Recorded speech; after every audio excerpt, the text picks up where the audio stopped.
मोहतरम नाज़रीन किराम, मेरी प्यारी बहनों, भाइयों, अस्सलाम वालेकुम रहमतुल्लाहि व बरकातुहू। रमज़ान मुबारक की इस फुरसत घड़ियों में, मुबारक लम्हात में आप तक ये प्रोग्राम पहुंचा रहे हैं। आज हम जिस टॉपिक पर बात करने जा रहे हैं रमज़ान के मुतल्लिक़ हैं।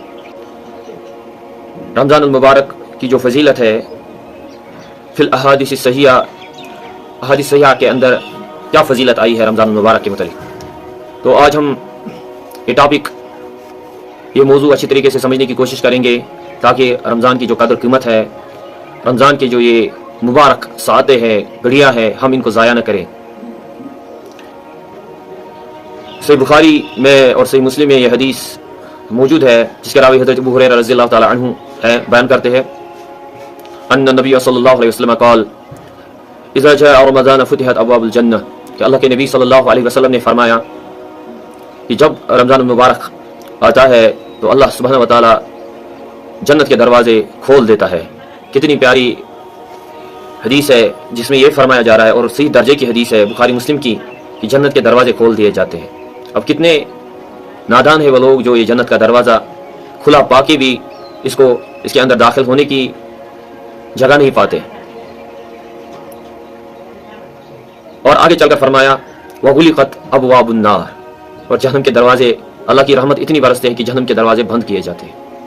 कितनी बड़ी प्यारी बात है, कितनी प्यारी हदीस है जिसमें इतनी फजीलत की कि जन्नत के दरवाजे खुले हैं और जहन्नम के दरवाजे बंद कर दिए जाए। अब इसके बाद भी एक इंसान, एक मुसलमान, बहैसियत दावा करने वाला, इस कलिमा को पढ़ने वाला, खुद को मुसलमान कहने वाला, रोज़ा न रखे, और हाँ या रोज़ा रखे लेकिन रोज़े की कदर न करे।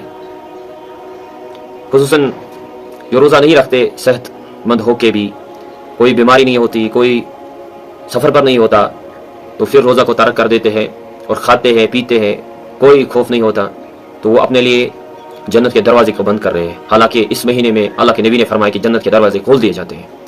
तो हमें होश के नाखून लेने चाहिए उन नौजवानों को, उन मेरी प्यारी बहनों को, उन मेरे बुजुर्गों को जो इस्तिताअत रखते हो रोज़ा न रखे, तो उनके लिए अल्लाह के यहाँ कोई जगह नहीं होगी अल्लाह की रहमत में। तो रोज़ा को रखिए। आज तक जो गलतियाँ हुई अल्लाह से माफ़ी मांगे, तौबा कीजिए, और आगे चलकर जितने भी रोज़े छूट गए हैं इससे पहले, उनकी भी कज़ा आगे चलकर कीजिए, वो रोज़े भी रखें। आगे चलकर फरमाया सुफ़िदत शयातीन, तीन अहम बातें, शयातीन को कैद किया जाता है। अब देखो, शैतान तो कैद होते हैं, लेकिन ये जो नफ्स है आपके साथ, ये तो मौजूद ही है। तो ये नफ्स आपके साथ है जो बड़े शैतान है। आप एक अलग फिजा देखते हो, बाकी महीने में तो ऐसा नहीं होता। ये तो आप खुद इसकी जांच कर सकते हो कि जो बाकी महीने हैं उनमें ऐसी फिजा नहीं होती, क्योंकि जब माह रमज़ान आता है तो लोग जोक दर जोक मस्जिद की तरफ आते हैं, इबादत की तरफ आते हैं, अपने आप को गुनाह करने से कम रोकते हैं। तो ये फिजा माह रमज़ान में क्यों आती? क्योंकि वह सुफ़िदत शयातीन, अल्लाह सुब्हानहू व तआला शयातीन को कैद कर डालते हैं।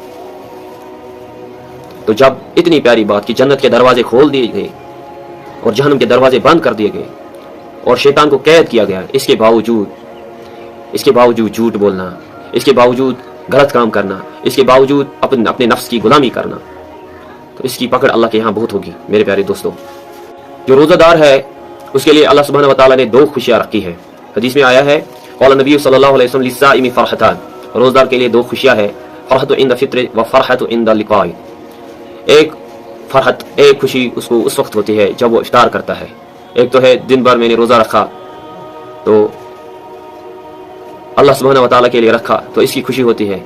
और दूसरी कि मैंने जो रोज़ा रखा है, अब मुझे अल्लाह सुब्हानहू व तआला की नियामतों को इस्तेमाल करना है, तो खुशी होती है कि मैंने दिन भर रोज़ा रख कर अब वो जो मंजिल है पार की है, तो अब मैं खाना खाता हूँ, मैंने अल्लाह सुब्हानहू व तआला को राज़ी किया। और फिर फ़रहत इंद लिक़ाई रब्बी, और दूसरी खुशी उसको उस वक्त होगी जब वो अपने रब से मुलाकात करेगा। तो ये हदीस सही बुखारी में है, सही मुस्लिम में है, बड़ी प्यारी हदीस है। और इस रमज़ान की फजीलत में एक अहम चीज़ ये आई है लैलतुल क़द्र खैरुम मिन अल्फ़ि शहर, कि इसमें एक रात है जो 1000 रातों से ज़्यादा बेहतर है। यानी 83 साल की उम्र, 83 साल का सवाब उस शख्स को दिया जाता है जो इस रात में क़ियाम करे और इस रात में अल्लाह सुब्हानहू व तआला के सामने गिड़गिड़ाए और इस तरह से ये रात गुजारे। मन क़ाम लैलतुल क़द्र ईमानन एहतिसाबन गुफ़िर लहू मा तक़द्दम मिन ज़ंबि, एहतिसाब करे अपने ज़िंदगी का, अपने अमाल का, अल्लाह के सामने गिड़गिड़ाए, अल्लाह सुब्हानहू व तआला کہ آگے گر گرائے تو اللہ سبحانہ و تعالیٰ اس کو اتنا ثواب عطا فرماتے ہیں. تو یہ بڑی مبارک کی بات ہے ہم مسلمانوں کے لیے کہ اس مہینے میں ہماری زندگی میں اللہ سبحانہ و تعالیٰ نے یہ مہینہ رکھا ہے. اور بار بار ہماری زندگی میں چاہے کسی کے 10-20 سال زندگی ہو، 30 سال 40 سال، تو اس کی زندگی میں تو 40 مرتبہ آیا ہے. لیکن 40 مرتبہ پا کر بھی اگر ہم اللہ سے نجات حاصل نہ کر سکے تو ہم سے بڑا بدقسمت کون ہو سکتا ہے؟ میری پیاری بہنوں اور بھائیوں، ہمیں سمجھنے کی ضرورت ہے کہ ہمارے دن گزر رہے ہیں، ہماری ساتیں جا رہی ہیں، ہمارا وقت جا رہا ہے اور ہماری قبر ہمارے نزدیک آ رہی ہے. کیا 20 سال 30 سال 40 سال پا کر 50 سال پا کر کیا ہم نے روزے رکھے؟ کیا اس طرح سے رکھے کہ ہم اللہ کے ہاں رضامندی حاصل کریں، اللہ کی رضا حاصل کریں، کامیابی حاصل کریں؟ تو اللہ تعالیٰ ہمارے سب ان روزوں کو قبول فرمائے. اور آگے چل کر اس روزے کے اجر کے متعلق فرمائے. قال رسول اللہ صلی اللہ علیہ وسلم کل عمل ابن آدم له الا الصيام فانه لي وانا اجزي به. یہ بھی صحیح بخاری مسلم کی حدیث ہے کہ ابن آدم کا جو عمل ہے وہ اس میں 10 گنا سے زیادہ 70 گنا تک بڑھا دیا جاتا ہے. لیکن اللہ سبحانہ و تعالی حضور صلی اللہ علیہ وسلم نے فرمایا کہ اللہ فرماتے ہیں کہ الصوم لی وانا اجزی بہ. ایک حدیث میں یہ ہے کہ روزہ میرے لیے اور میں ہی اس کا بدلہ ہوں، اور دوسرے حدیث میں الصوم لی وانا اجزی بہ، روزہ میرے لیے اور میں ہی اس کا بدلہ دوں گا. تو اس کا کوئی اجر و ثواب ہم ناپ نہیں سکتے. اللہ سبحانہ و تعالیٰ خود فرماتے ہیں کہ روزہ بندہ میرے لیے رکھتا اور میں ہی اس کا اجر دوں گا. کتنی بڑی پیاری بات ہے کہ رب اپنے بندے سے فرما رہا ہے. تو ہمیں روزے کی قدر کرنی چاہیے میرے پیارے بھائیوں، میری پیاری بہنوں. اس لیے فرمایا بخاری مسلم کی روایت میں ہے من صام رمضان ایمانا احتسابا غفر له ما تقدم من ذنبه.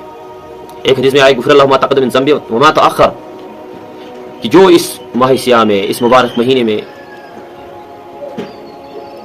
احتساب کرے اپنے روزوں کی، اچھے طریقے سے روزوں کو رکھے، یہ جان کر میرا اللہ مجھے دیکھ رہا ہے، روزے کی قدر کر رہا ہے اور اسی طریقے سے روزہ رکھ رہا ہے جس طرح سے رہنمائی کی جناب محمد صلی اللہ علیہ وسلم نے.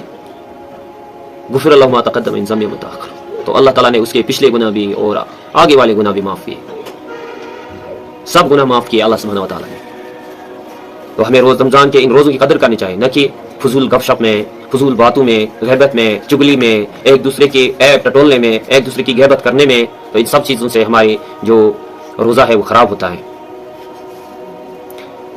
یہی وہ مبارک مہینہ ہے جس کے متعلق اللہ کے نبی صلی اللہ علیہ وسلم، سنن ترمذی میں یہ حدیث آئی ہے، سنن ابن ماجہ میں آئی ہے، اور اس کا راوی بھی حضرت ابو ہریرہ رضی اللہ تعالی عنہ، جن کو حدیث کے امیر المومنین کہا جاتا ہے.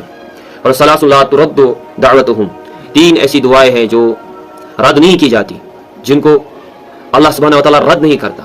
3 دعا کرنے والے: الصائم حین یفطر، الصائم حین یفطر، ایک روزہ دار کی دعا اس وقت کی دعا جب وہ افطار کرتا ہو.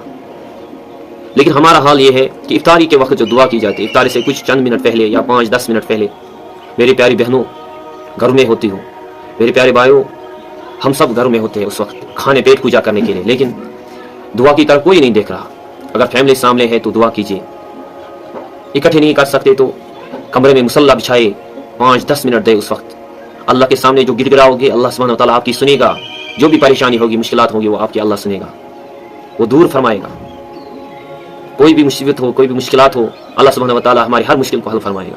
لیکن عام طور سے ہمارے حالات یہی بن چکے ہیں کہ ہمیں کھانے کی فکر ہوتی ہے اور دعا کی طرف کوئی سوچتا بھی نہیں ہے. تو یہ دعا جو ہے اللہ کے نبی صلی اللہ علیہ وسلم نے فرمایا کہ یہ دعا اللہ سبحانہ و تعالیٰ کہ اس میں بغیر کوئی تاخیر نہیں لگتی قبول کرنے میں. اللہ سبحانہ و تعالیٰ یہ دعا قبول فرماتے ہیں. تو یہ عقیدہ رکھیں، آج کے بعد ہم جب بھی افطاری کے لیے جائے تو سب سے پہلے 10-5 منٹ اللہ سبحانہ و تعالیٰ کے سامنے گر گرائے، اپنے حاجات رکھے اللہ سبحانہ و تعالیٰ کے سامنے، مصلی بچھائے. اس وقت کی دعائیں قبول ہوتی ہیں. اور ایک دعا ہے والامام العادل، عادل حکمران کی دعا بھی اللہ سبحانہ و تعالیٰ رد نہیں کرتے. اور ودعوت المظلوم، اور کوئی ستایا گیا ہو، پریشان کیا گیا ہو، جو کہ ایک مظلوم ہوتا ہے، اس وقت کسی پر ظلم کیا گیا ہو، تو جب وہ دعا کرے تو وہ دعا بھی اللہ سبحانہ و تعالیٰ قبول فرماتے ہیں. اللہ سبحانہ و تعالیٰ ہمیں عمل کرنے کی توفیق دے. ہم یہ ویڈیو آج یہیں پر اختتام کرتے ہیں. آپ سے گزارش ہے کہ ہمارے چینل توحید ریفلیکشنز کو ضرور سبسکرائب کریں. اللہ اپنے دعاؤں میں ہم کو بھی یاد رکھے. وآخر دعوانا ان الحمد للہ رب العالمین.